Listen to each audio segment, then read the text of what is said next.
Well, good afternoon from Two Happy Children Farm. Just out spraying some plant nutrition this afternoon, and I thought this was a good chance to take a look at our field. You can hear me walking. It's crunchy versus a fully conventional tilled field next door, and it hasn't rained here in a long time. This is my no-till field. I pulled back all this mulch, and I can dig in here. Within the first half inch I got moist soil. Here, I can do some more. You can just see how well that residue is covering the ground. Here's some more. I was digging this earlier.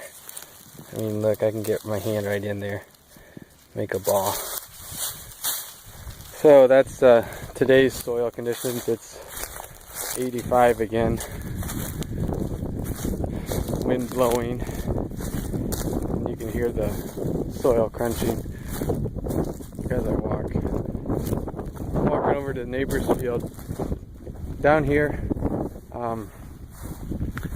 it's a full scale tillage. We've done, looks like, I think they've done 1 or 2 disc seams and then a chisel plow. We had a big amount of rain last year, so a lot of the fields around here use terraces, and you can see this is a pretty highly erodible field. So he's terraced it back with his moldboard plow. This edge of the field was completely wiped out. We had a 1.5 foot deep trench here because of all the rain, so he's gone back and repaired that. But let's look at the soil here. Got a scrap on top. Pull it back. Don't get any moisture. Have to get all the way in there to get moisture. So it is turned up to powder on the top. The big risk here is a lot of times we get rain all at one time.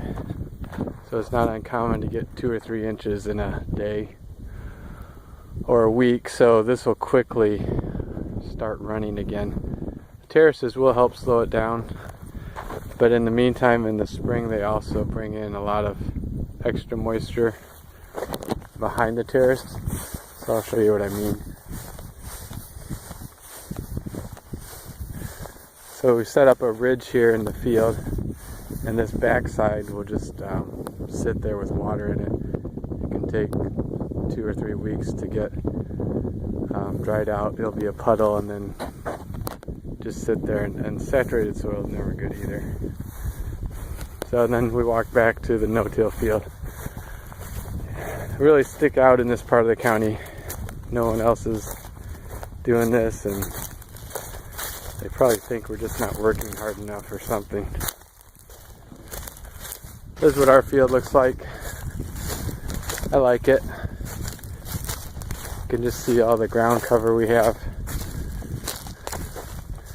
and it's really breaking down fast. And then this was picked in July, and it's really crunchy. So by February, when we plant, that'll get cut through really easy with the row cleaner, and the soil is already loose, so there's really no point in tilling it again. It's really nice and wet. So since it's already loose, really just up to managing the residue with the row cleaners. So there you go, a little comparison. And again, my neighbor over there, he has, I think he's double disked it, maybe even field cultivated it by now. But going into November, they really like to see their fields worked down. It's almost to a powder at this point. So any big rains over the winter, that one really washes out again. So there you go, out in the no-till field at Two Happy Children Farm. Thank you.